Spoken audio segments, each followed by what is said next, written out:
welcome. Good evening. Welcome to the February new moon in Sidereal Capricorn intention setting practice for the 4th of February. Sorry about our mix-up. We normally have this on the day before live so that the recording can go out to folks who watch the replay in time for the new moon or the full moon when we're doing our full moon releasing practice. And I totally neglected the fact that there's a Super Bowl yesterday, so I totally apologize that we're a little off schedule. Hi Charlie, it's good to have you with us. So for anyone joining me for the first time, I'm Phaedra. I'm the astrologer and artist of Mystick, Physick, Astrology, and I use Western Sidereal astrology in my practice. And really the idea is to help you reconnect with your soul purpose and to really kind of remember why you came to begin with. And my aim really is to provide guidance on how we can consciously use the energy of the transiting planets to affect our lives in a positive way. So really we want to be proactive rather than reactive. We want to respond rather than react to our transits. And so tonight we're working with the Fagan-Bradley Sidereal Zodiac. I use a Western style chart, and if you need to look up your sidereal sign placements, there's a free online calculator, and I'm going to copy and paste this link real quick into the browser for anyone who might be needing that. So bear with me real quick while I refresh and pull up the live broadcast in my browser. Sometimes that makes the internet signal get funky. Here we go. And so I'm just going to pop this into the comments in case anyone happens to need the link. Mostly we're working with your rising sign, but the practices that we do for intention setting and for the releasing practice, you can also do these with your sidereal sun sign, so you can get double the benefit out of these practices if you do them for your rising and your sun sign. But if you only have the chance to do one, I would encourage you to do it for your rising sign because that's aligned with your natal blueprint. And so what we're going to be doing is diving in a little bit into this particular new moon to explore what's special about it and how we can use it. And then I will I'll go over for everyone what house and what themes that house governs for you by your sidereal rising sign. And that way, if you choose to use this in alignment with your natal blueprint, you absolutely can work with the house that the new moon is falling into for you on a personal level. And so tonight we're going to be really kind of exploring where we can watch for potential opportunities that might be coming to us so that you can kind of tap into those opportunities.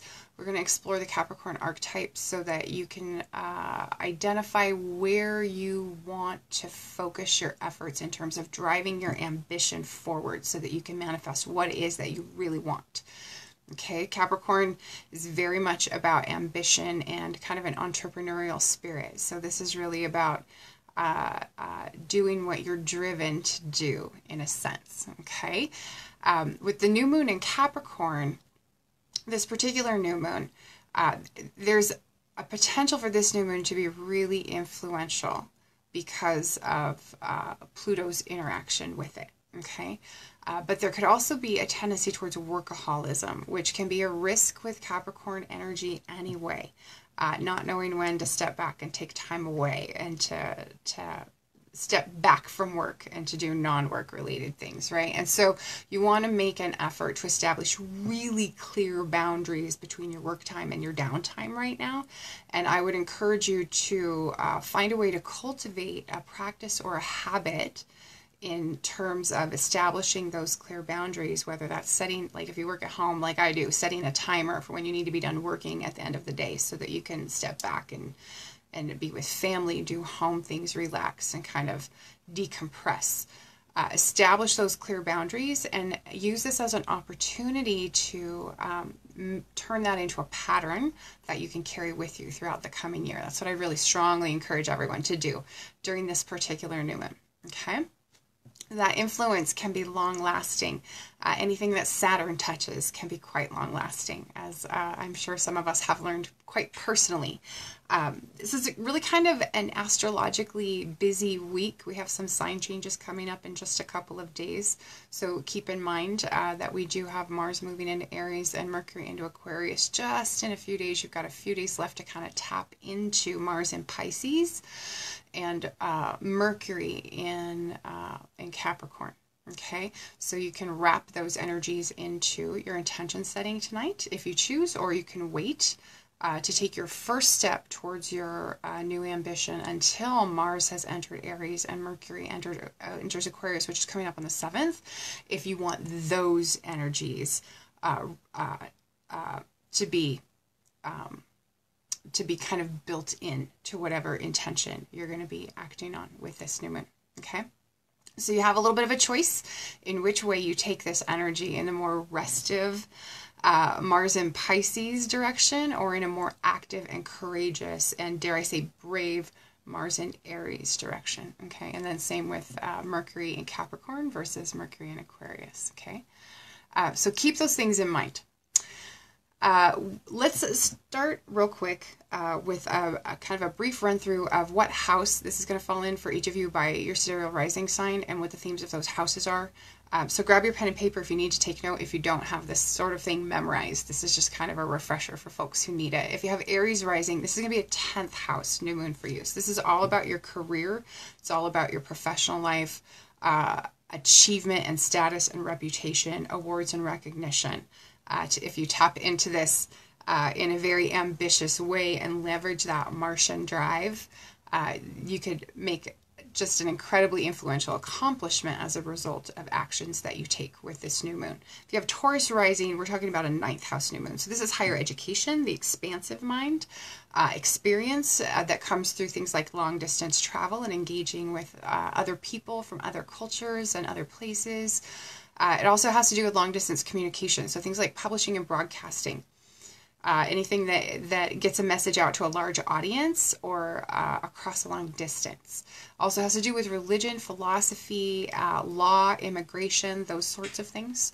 If you have Gemini rising, it'll be an 8th house new moon for you. So this is other people's resources, things that are at your disposal but come to you through the people that you interact with in your life, whether that's a partner or the bank, or something that comes to you through wills or inheritances. Insurance and taxes, debts can also be 8th house matters, bonus and commission income. And then getting away from resources, 8th house also has to do with occult and esoteric themes, especially themes like death, rebirth, and transformation. And so you can work really actively with those themes. And I especially like the transformative and rebirth themes of the 8th house when setting intentions. If you have Cancer rising, it's going to be a 7th house new moon for you. So this is partnership matters. This is marriage, business, relationships where you have to interact with other people. Your relationships with other people in general are 7th house matters. And the 7th house can also speak to what we reject about ourselves or what we project onto other people. So you can also choose to work with that with the 7th house new moon. If you have Leo rising, excuse me, I didn't grab a drink to bring with me today, so excuse me for that. So if you have Leo rising, this is 6th house, and so 6th house is work and health. It's your daily routines, your schedules, your habits. You can also govern pets and employees if you have either of those. For 6th house matters, especially when it's a new moon. It's an opportunity to establish a new health habit or a new dietary habit if you'd like to consider working with it in a health way. Those are some very beneficial ways that you can leverage a new moon in the 6th house. If you have Leo sun, if you have Leo rising, if you have Virgo rising, it's going to be 5th house. And so this is creativity. This is children, romance and true love are also themes of 5th house. Risk-taking ventures, things we do for fun. So like sports and hobbies also fall into the 5th house. So this is the opportunity to begin a new creative project or to explore a new love relationship potentially. If you're looking for starting a love relationship, that's for Virgo rising. Your 5th house new moon is tonight. Hi Nova, it's good to have you with us. We're just reviewing the houses and themes this new moon is falling in for everyone by their sidereal rising sign. And so if you are joining us late, feel free to pop your sidereal rising sign into the comments if you need me to kind of refresh or to review that for you. You're more than welcome to do that. If you have Libra, we're on Libra, so we're only about halfway through here.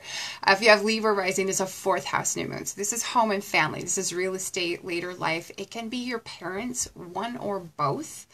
As to whether it's the mother or the father, we really encourage you to look to your own natal chart for clues, because your 10th or your 4th house can be either one, and your personal natal chart is going to be the best place to go to see which parent the 4th or the 10th house speaks to. But if you have Libra rising, it's a 4th house new moon today. For Scorpio rising, this is 3rd house. So this is transportation, it's riding and communication. Can be travel over short distances. Can also have to do with education, stimulating the mind, siblings and neighbors, cousins, extended family like aunts and uncles. These relationships are also ruled by the 3rd house. And the 3rd house is concerned with your immediate environment, wherever you find yourself. Okay. For Sagittarius, we're working with a 2nd house new moon, and 2nd house new moons are always a great opportunity. 2nd house has to do with wealth and possessions, has to do with your earned income and your expenses, your movable assets. So not things like real estate, and not money that comes to you through a partner, money that you earn from the work that you do every day. It also can speak to themes around self-worth, and it can speak to our personal values. And so a 2nd house new moon, for those of you who have Sagittarius rising, this is a great opportunity to do something, to take some sort of action that can help boost or increase your income in some way, whether that's starting a side hustle or exploring a second job opportunity or you know, something of that nature. You can do things to initiate new flows of income into your life during your 2nd house new moon. And so this is a great opportunity for that. For Capricorn, it's 1st house. So it's your birthday new moon, right? Which, of course, 1st house has to do with personality and identity. It has to do with self-expression and your physical body, your appearance. But you can also use a Capricorn 1st house as new moon. Oh, a new moon in the 1st house. I'm sorry, I can't talk today. You can use this as kind of a wild card opportunity to just pursue something that's super important to you in the coming year. It's always a great way to take advantage of the new moon when we have it in your rising sign, or even in your sun sign, just to play with it. You can just tailor it to your very personal needs, if that makes sense. And it might also be an opportunity to step into a new role in the world, to engage in the world around you in a new or different way. And for Aquarius, this is a 12th house new moon. So privacy and seclusion, spirituality is a 12th house theme, the unconscious mind, things that exist kind of in the periphery of our awareness where we can't quite see them. Things that other people might recognize in us more easily than we recognize in ourselves. That's 12th house themes. Highly personal or private projects or solo projects, things that you do by yourself or that you do behind closed doors. Those are also 12th house activities. Spiritual practices and spiritual journeys and institutions of seclusion are governed by the 12th house too. So if you work with an institution of seclusion like a nursing home or a correctional facility, or I'm losing words today, or like a school, like a boarding school kind of thing, like not a regular public school, but like where you would go away to school, that type of institution, monasteries, convents, that sort of work, those themes can be highlighted with a new moon in the 12th house, okay? And then finally for Pisces, we have an 11th house new moon. So this is friends, organizations, hopes and dreams, which is one of my favorite things. When we have a new moon in an 11th house, regardless of sign, that's a fantastic opportunity to work towards a long-held hope or dream that you have, so you can take action towards something that you've really been wanting to do with your life or in your life when you have an 11th house new moon. And so like I said, if you're joining late and you need me to review that for you, let me know in the comments what your sidereal rising sign is. If you need to look that up, I did post a link in the comments. And if not, if you are very comfortable that you know what house and the themes of the house that this is falling in for you, you're welcome to follow your own guidance. What I want to do now is talk a little bit about the Capricorn archetype and themes, and then we'll go through some prompts that we can use to kind of spur us in our intention setting practice tonight. But let's talk a little bit about Capricorn specifically. What is Capricorn? Capricorn is cardinal earth. So we consider this to be active, proactive energy, but very stable, symbolized by the constellation of the goat fish. In modern astrology, we tend to look at Capricorn as the goat, but the older symbology of Capricorn is the upper half is the body of the goat and the lower half is the body of the fish. And so this is a creature which is capable of potentially scaling heights that no other animal can reach, right? That no other sign can potentially reach. But it also has a very receptive nature to it, if that makes sense to you. If you have questions about it, please feel free to drop your questions in the comments. But Capricorn really points to our ambitions, our highest ambitions, and where we are most committed to seeing things through to the end. Okay? So as an archetype, this is the archetype of the builder, right? The achiever. This is the archetype of creating new structures where no structure existed previously. Okay? Capricorn is also looked at as the administrator. Okay, so something, let's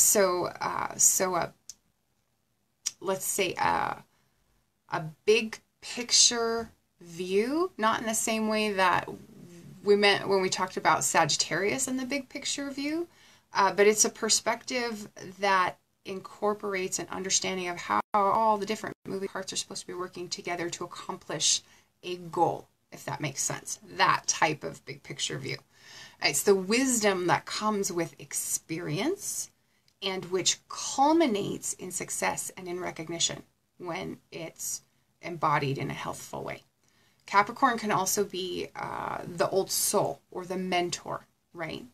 It's the natural ruler of the 10th house, and so it can represent one of the parents, often the father, but not always, okay? But Saturn is often given a father figure type nature as the ruler of Capricorn, okay? Saturn is also Chronos, right? Which is evocative of father time. And there we go back to experience which and wisdom, which are garnered over time. Also, status and achievement, which is the result of our efforts over time. So this is very much about what's your ambition, what efforts are you willing to commit to achieve that ambition, and can you demonstrate the dedication, the stick-to-itiveness, the follow-through to see that intention through to its logical conclusion, which is the achievement of your ambition, right? So with that notion of time, I want you to consider Saturn points to where our responsibilities lie, and he's about consequences. He's about what comes after, right? And so that can be the consequences of bad decisions or lack of commitment, right? Lack of follow through. Those are negative consequences. But the positive consequences, especially if you've demonstrated commitment, if you've met your responsibilities, if you've stuck to something over time, that's the rewards. That's the recognition. That's the kudos and the public attention, the status that we achieve when we meet our goal, when we meet our ambition. Okay? The public recognizes this. That's what the 10th house is public recognition, if that makes sense. So let's get your paper out, your pen and your paper, and I'll go through some prompts to kind of spur your thinking on how you want to take this particular new moon intention setting.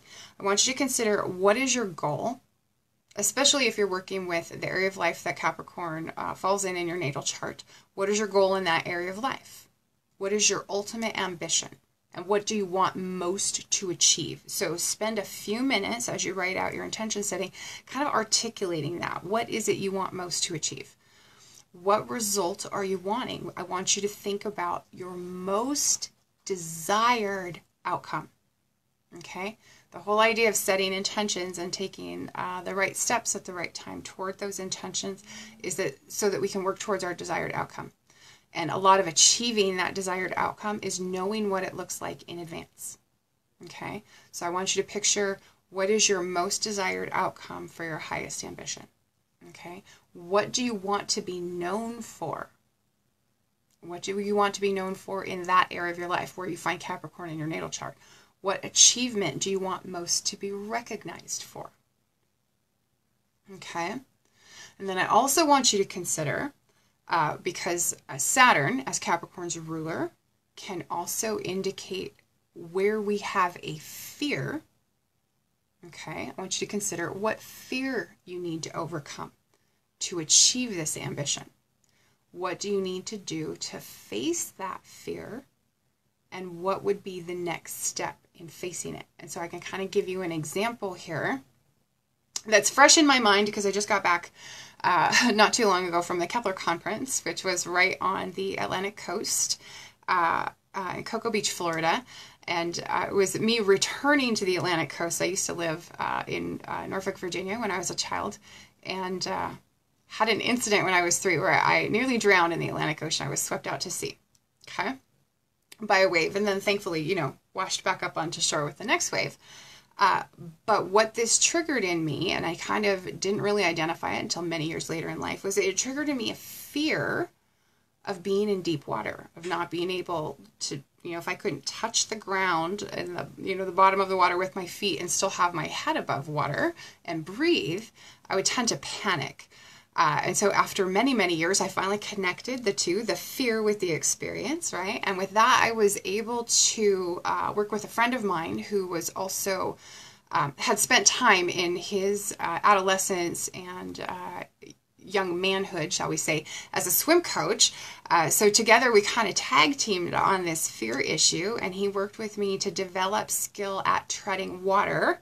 And then we would practice this farther and farther out because the town we lived in was right on a lake at the time. And so he would work with me, and slowly over time I got to the point where I restored my confidence of being able to, you know, keep myself afloat and above water and in control, even if I couldn't touch bottom. And so this is the type of thing I'm kind of talking about, right? So Saturn can point to where we have a fear that might be holding us back. And whereas this is a new moon, we're not going to work necessarily on releasing that fear. What I want you to do is work with identifying whether or not there is one that you need to overcome.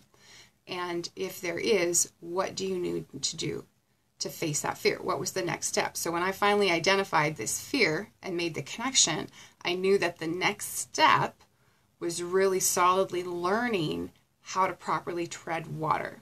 And what's the next step after that? Practicing it in deeper and deeper water so I could restore my confidence, right? So this is the kind of thing I want you to be thinking about.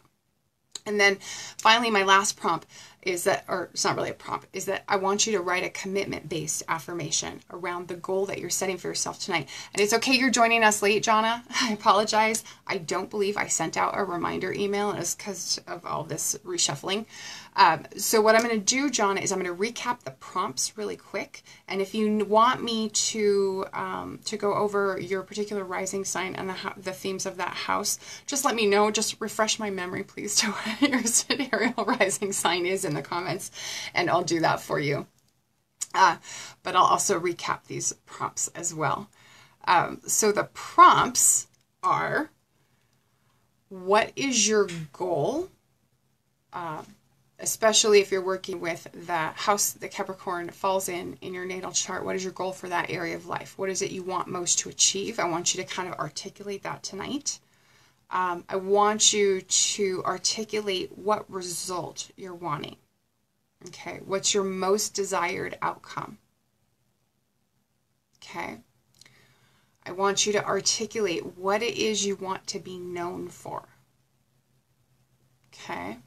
What achievement would you most like, to be recognized for? And then finally, when you jumped in, we were talking about what fear do you need to overcome? What do you need to do to face that fear? And what is the first step in the doing of that? Okay, so for Libra rising, Jonna, let me back up here. This is 4th house new moon for you. So this has to do with home, family, real estate, It can have to do with your parents. That can be one or both. Although, as I was saying earlier when we talked about this, you want to look really to your own personal natal chart to determine whether the fourth house has to do with your mother or your father. Your own natal chart will give you clues. I've seen that it can swap depending on a person's individual natal chart. In my chart, I believe it's mother, and traditionally it's mother, but like I said, that can swap. But it can also have to do with your own home, where you live, and it can have to do with real estate or residential matters, okay? So it may be, you know, for instance, if you're thinking about moving into a new place, that could be the type of thing that we're talking about. Or if this has to do with entering a new stage of a relationship with a parent, we could be talking about that. Or even just new activity within the family, okay? And so let me, did I recap the prompts for you already, Jonna? I think I did. But if you need me to do it again, let me know. And what we'll do right now is we'll take a moment to write out what it is that our intention is going to be set for with this particular new moon, and keeping in mind to articulate the outcome that we want. And then, like I said, write a commitment-based affirmation around that intention. And then I do encourage you to identify what is the first step that you want to take. You're not necessarily taking it tonight, but what's the first step towards that intention, so you know what you're doing when it's time for you to take that first step, which usually we recommend waiting until you just start to see the first light of the new moon, which is about, I don't know, 2 days or so after the moon is actually new. You can see that sliver. So when you see that first waxing sliver, that's an appropriate time to take your first action. But like I was saying at the top of the broadcast, you have the choice this time around to take it then and take advantage of Mars in Pisces still and Mercury in Capricorn, or you can wait until the 7th or after if you want to capitalize on the Mars in Aries energy that we'll be moving into on the 7th, and the Mercury in Aquarius energy, which is more innovative and inventive than Mercury in Capricorn, is very structured, okay? Very structured thinking and structured and I would say reserved expression, okay? So if you want a little less inhibited expression tied into what you're doing, wait until Mercury's in Aquarius. And like I said, that happens on the 7th. So let me read for you tonight's moon lore in the Moon Gazing Journal that I'm writing my intentions in, just for fun. It says, the Chinese Harvest Moon Festival was instituted during the Tang Dynasty, AD 618 through 906. It takes place every year on the 15th day of the 8th lunar month. Traditionally, Chinese farming families took to rooftops, mountains, or other high places to view the moon and express their gratitude for the harvest. That's really kind of a lovely way to celebrate harvest time. Of course, harvest time is more full moon, right, than new moon, but there you have it. That's our moon lore for today's intention setting. So everyone take a few moments, write out your intentions, and then feel free to come back and share them in the comments. I encourage that, especially if you like to feel like you're holding yourself a little more accountable for the outcome. Sometimes sharing it in the comments can do that. Jonna says, ooh, the 4th house is going to be a treat. You know, it can be. It can be. But like I said, focus on what is your ideal outcome. What is your highest ambition for home and family matters, for relationships with your parents, for living arrangements? What is your highest ambition for that part of your life? And what does your ideal outcome look like? I'm not talking about the most likely outcome. I'm not talking about the outcome that you worry about constantly. I'm talking about your most ideal outcome. Articulate that. Okay? So we'll reconvene here in just a few minutes.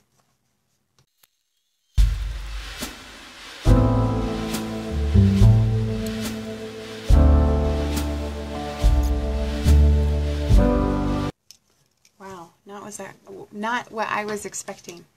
If anyone needs a few more minutes, let me know. That was a lot. And if you have a really great commitment-based intention, or affirmation, excuse me, that you want to share, that's fantastic. I don't know. I'm sure I probably do in my pile of my affirmation stack that some of you have seen. Some of you have seen me shuffle these quite a lot. My various live streams.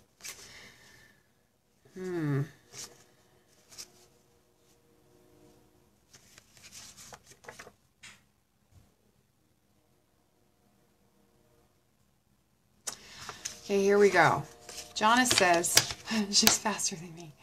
I want to overcome fears of being in control of my own home and of being unable to afford to survive without the help of my mom, who I live with.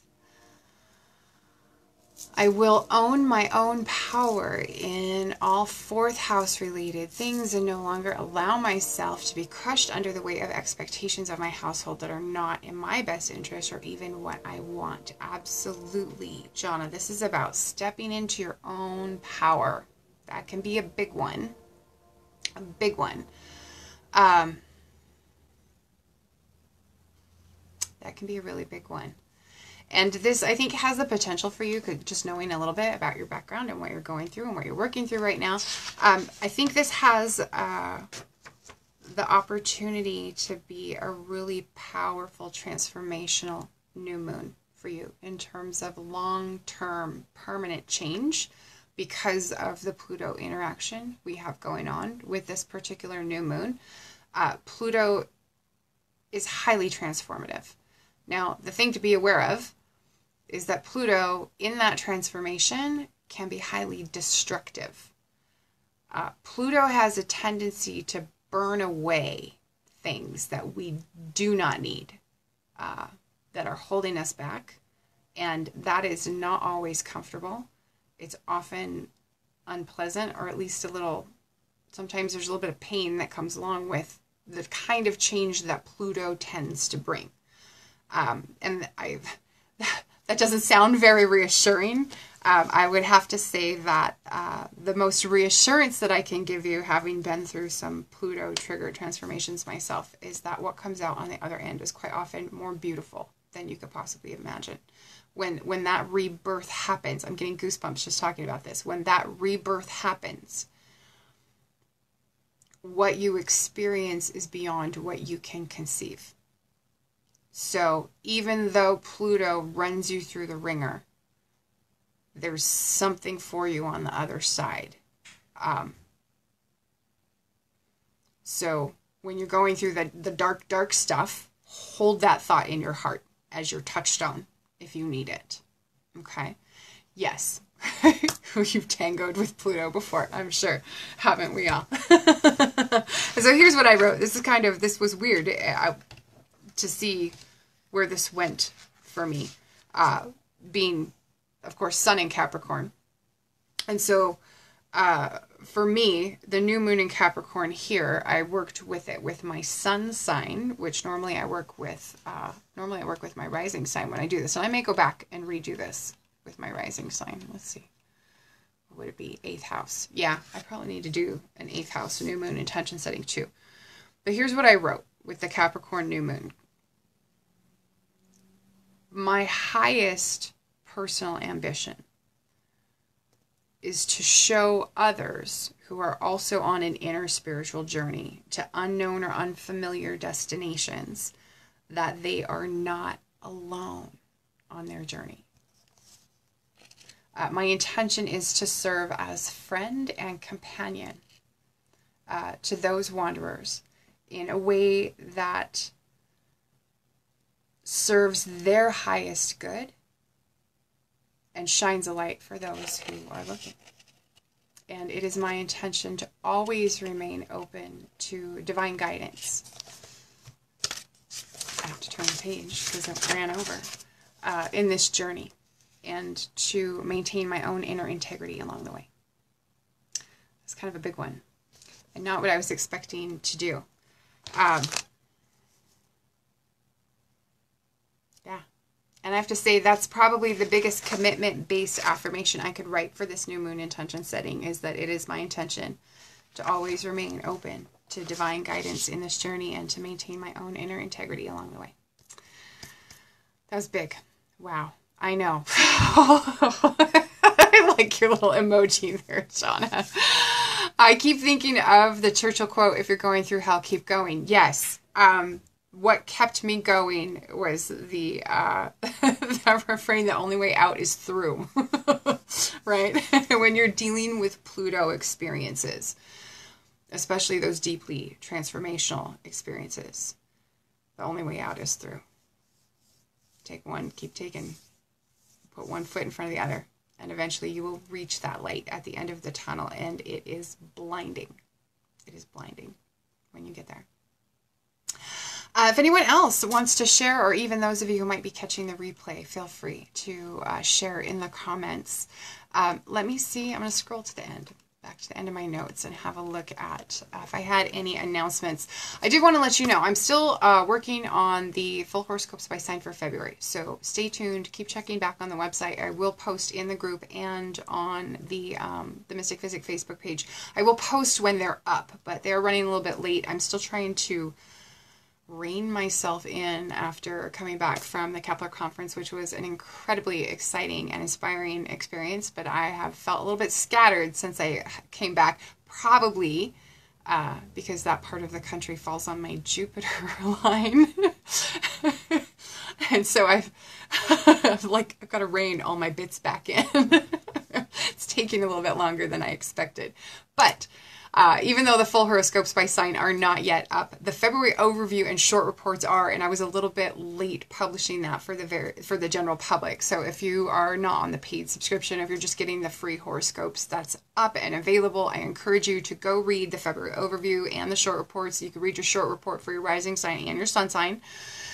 And I encourage you to do this in part because in early March, we have Mercury beginning his first retrograde of this year, which means we're coming up on him entering the shadow period of that retrograde. And so this is a time when you want to be thinking ahead and getting prepared for that retrograde. So there's some things that I'll talk about that if you do need to do, you want to wrap up, you got deadlines coming up to get those things done before we enter the shadow. And then also I encourage you to refer to your Mercury Retrograde Survival guides to get a refresher on what you can do with that shadow period to prepare for Mercury retrograde, so that you can hopefully avoid all the gremlins and snafus and shenanigans that come along with Mercury retrograde cycles. And if you don't have the full guide, you can order it. I didn't put it on sale. I usually do that when we have a Mercury retrograde coming. So after I hop off the broadcast, let me go put that on sale and I'll share a link. And that way, if you need to get it, and I encourage you to get it because you will come back to it every time we have a Mercury retrograde. This is 3 to 4 times a year. I'll tell you, go get your book. Okay, I'll tell you what sign Mercury is going to be retrograde in, and then you can read for that particular house in your natal chart what are some recommended ways to harness Mercury's retrograde energy and put it to work for you in a positive way. And I do have that free blog post that you can read if you just want a refresher, but the 33-page guide goes into a great deal more detail on how you can leverage Mercury retrograde experiences. Also, if you're not a subscriber to the YouTube channel, I encourage you to do that. Let me give you a link. I don't have a link for the Mercury retrograde guide handy, sorry. But here's a link for the YouTube channel. You can sign up because I will post these broadcasts, and the Sidereal Insights Astro updates get posted to the YouTube channel after the broadcast, and that way you will always get notified. And please, if you know anyone that might be interested in joining us for what we do, feel free to invite them to join the group. They'll probably need my approval. It would be best, because I do have some entrance questions. It's best if they can take the time to answer those, although if you're inviting them, I don't think they necessarily, I don't know if they get notified that there are some questions, but it helps me kind of gauge what folks want out of this group. But feel free to invite them into the group and let them know that we do these new moon and full moon practices every every month. And thanks for joining me. If anyone has questions, let's see. Jonna says, I totally forgot about the guide. I think I have it. I think you do, Jonna. And actually, since I have y'all here, let me see if I can get a link to it. Because I can always drop a link in the comments and then put it on sale right after I hop off. Books, guides, and tutorials. The Mercury Retrograde Survival Guide. Dun, dun, dun. It's almost like I knew where I was going on my own website. Here we go. So this is the guide. But hold on, because I am going to put it on sale. Products. Here we go. I think I normally sell it for $17.99, but I like to put it on sale when we have Mercury retrogrades coming up. Let's see if I can find it in my products. Thanks everyone for joining me too. It's very very exciting to have everyone here. I think I need to get more specific in my search here.